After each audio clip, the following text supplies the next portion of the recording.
ચમત્કારો જોવા મળ્યા। તેમને ત્યાં શોધ શરૂ કરી અને નજીકના યોગીઓ અને સંતોની કૃપાથી તેમને ખબર પડી કે આ પ્રભુ શ્રી રામની જન્મભૂમિ અવધ છે। તેમણે ત્યાં તે બદલાવની કામગીરી શરૂ કરાવી। કહેવામાં આવે છે કે સમ્રાટ વિક્રમાદિત્યે કાળા પથ્થરના 84 સ્તંભો પર એક ભવ્ય મંદિરનું નિર્માણ કરાવ્યું હતું અને તેની સાથે સાથે પ્રજાઓ માટે કુવાઓ, ટાંકીઓ અને મહેલો પણ બનાવ્યા હતા। ત્યારબાદ વિક્રમાદિત્યના રાજાઓએ સમય પર તે મંદિરની સાર સંભાળ રાખી અને શુંગ વંશના પ્રથમ શાસક પુષ્પમિત્ર શુંગે તો આ મંદિરનો જીર્ણોદ્ધાર પણ કરાવ્યો હતો। આ પછી જ ભારતમાં આક્રમણકારોનો હુમલો વધ્યો। તેમણે આક્રમણકારોએ પૂજારીઓને મારવાની અને મૂર્તિઓને તોડી નાખવાની પ્રક્રિયા ચાલુ રાખી। 14મી સદીમાં ભારત પર મોગલોએ કબજો કર્યો અને ત્યાર પછી જ અયોધ્યાને નષ્ટ કરવાની લાંબા સમય સુધી આંદોલન ચાલુ રહ્યા, કારણ કે તેમને તે મંદિરને તોડીને ત્યાં પોતાની મસ્જિદ બનાવી હતી। છેવટે ઈસવીસન 1527 અને 28માં મોગલ સામ્રાજ્યના સ્થાપક બાબરે ત્યાં બાબરી મસ્જિદ બનાવી। રાષ્ટ્રીય સ્વયંસેવક સંઘ અને ભારતીય જનતા પાર્ટીની આગેવાની હેઠળ આ જગ્યાને મુક્ત કરવા લાંબા સમય સુધી આંદોલનો ચલાવવામાં આવ્યા। છેવટે આ બાબરી મસ્જિદનો વિવાદી માળખું 6 ડિસેમ્બર 1992ના રોજ તોડી નાખવામાં આવ્યું અને ત્યાં ફરીથી નવા મંદિરના નિર્માણની કામગીરી શરૂ કરવામાં આવી।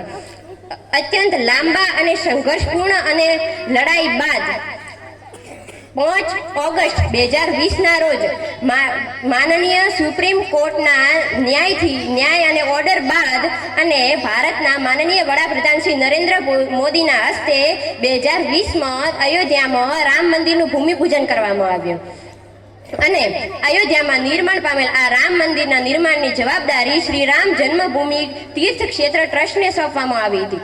આ ટ્રસ્ટનું વડું મથક હાલમાં દિલ્હીમાં આવેલું છે। આ ટ્રસ્ટમાં કુલ 15 સભ્યોનો સમાવેશ કરવામાં આવ્યો હતો અને ત્યાર પછી છેવટે આ મંદિરનું નિર્માણ થયું। હવે આ મંદિર વિશે હું થોડી ઘણી માહિતી આપું છું, જે તમે સાંભળજો। આ મંદિર પરંપરાગત નાગર શૈલીનું છે। આ મંદિરની લંબાઈ 380 ફૂટ, પહોળાઈ 250 ફૂટ અને ઊંચાઈ 161 ફૂટ છે। આ મંદિર કુલ 3 માળનું છે। દરેક માળની ઊંચાઈ 20 ફૂટ છે। મંદિરમાં કુલ 44 દરવાજા આવેલા છે અને કુલ 392 થાંભલા આવેલા છે અને આ મંદિરમાં પ્રવેશ સિંહ દ્વારથી 32 પગથિયા ચડીને થાય છે। ભૂતળમાં પ્રભુ શ્રી રામના બાળ સ્વરૂપનો વિગ્રહ અને પ્રથમ માળના ગર્ભગૃહમાં શ્રીરામ દરબાર આવેલો છે। થાંભલા અને દિવાલોમાં દેવી દેવતાઓ તથા દેવંગનાઓની મૂર્તિઓ આવેલી છે। દિવ્યાંગો તથા વૃદ્ધોને માટે રેમ્પ અને લિફ્ટની વ્યવસ્થા કરેલ છે। મંદિરની સામે પુરાણ કાળની સીતાકૂપ આવેલી છે। શ્રી રામ મંદિરની જન્મભૂમિમાં પ્રસારિત થયેલા અન્ય મંદિરોમાં મહર્ષિ વાલ્મીકી, મહર્ષિ વશિષ્ઠ, મહર્ષિ વિશ્વામિત્ર, મહર્ષિ અગસ્ત્ય, નિષાદરાજ, માતા સબરી અને દેવી અહોવ્યાની મૂર્તિઓ આવેલી છે। દક્ષિણ પશ્ચિમ ભાગમાં નવરત્ન કુબેર, ટીલા પર સ્થિત શિવ મંદિરનો જીર્ણોદ્વાર તેમજ રામ ભક્ત જટાયુરાજની પ્રતિમાની સ્થાપના કરવામાં આવી છે અને આ મંદિર શ્રી રામ જન્મભૂમિનું અયોધ્યા મંદિર લગભગ 10 એકરથી પણ વધુ જમીનમાં બનાવવામાં આવ્યું છે અને આ મંદિર માટે લગભગ 1800 કરોડ કરતાં પણ વધારે રૂપિયાનો ખર્ચ થયેલ છે।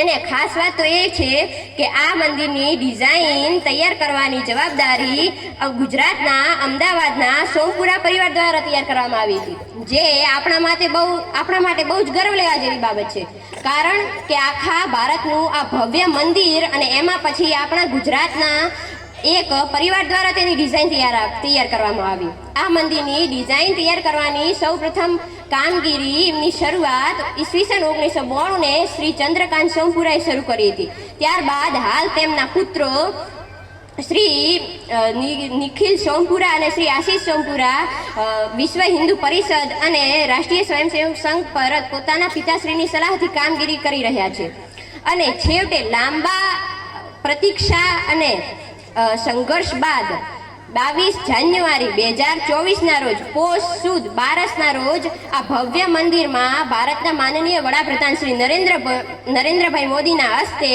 ત્યાં રામ મંદિરની મૂર્તિની સ્થાપના કરવામાં આવી। આ રામ મંદિરની મૂર્તિમાં માનનીય ભારતના વડાપ્રધાન શ્રી નરેન્દ્રભાઈ મોદી, ઉત્તર પ્રદેશના રાજ્યપાલ શ્રી આનંદીબેન પટેલ, ઉત્તર પ્રદેશના મુખ્યમંત્રી શ્રી યોગી આદિત્યનાથ અને RSSના વડા મોહન ભાગવતના હસ્તે કરવામાં આવી હતી. તો મિત્રો, આ મંદિરની સ્થાપના એમને એમ નથી થઈ. તેના માટે કેટલાય લોકોએ સંઘર્ષ અને લડાઈ કરી છે. આપણે બહુ નસીબદાર છીએ, કારણ કે જે આપણા પૂર્વજોએ જે મંદિરની કલ્પના કરી હતી તે મંદિર તેમને જોવા નથી મળ્યું, આપણને જોવા મળ્યું છે. કારણ કે તે મંદિર બનાવવાની કલ્પના તેમણે કરી હતી અને મંદિર આપણને જોવા મળ્યું છે. આપણો દેશ ભારત બહુ જ મહાન છે. તે સંસ્કૃતિ, પરંપરા અને સમૃદ્ધિથી છેકથી વિશ્વમાં પ્રસિદ્ધ છે.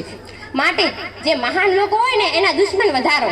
તમારા અને મારા દુશ્મન ઓછા છે, પણ ભારતના દુશ્મન બહુ છે, કારણ કે તે મહાન છે, આખા વિશ્વમાં પ્રસિદ્ધ છે.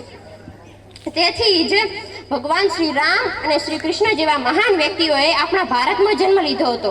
કેમ કેમ ભગવાન શ્રી કૃષ્ણ અમેરિકામાં જન્મ નહોતો લીધો? શું અમેરિકામાં ગોપીઓ નથી? ત્યાં તો ઇંગ્લિશ બોલવાવાળી, હાય ને હેલો કરવાવાળી ગોપીઓ હતી?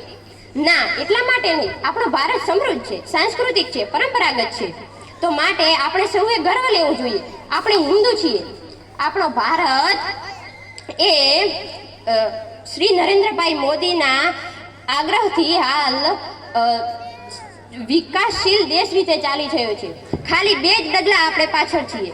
જો આપણે બધાના સાથ સહકાર અને નરેન્દ્રભાઈ મોદીની આવી જ કામગીરીથી આપણે કામગીરી કરતા રહીશું તો લગભગ 2050 સુધી આપણો દેશ ભારત વિકસિત દેશ બની જશે. માટે અંતે હું તમને એટલું જ કહીશ કે हमें गर्व है कि हम हिंदू हैं, हमें गर्व है कि हम हिंदू हैं. बस अस्तु. जय हिंद, जय भारत.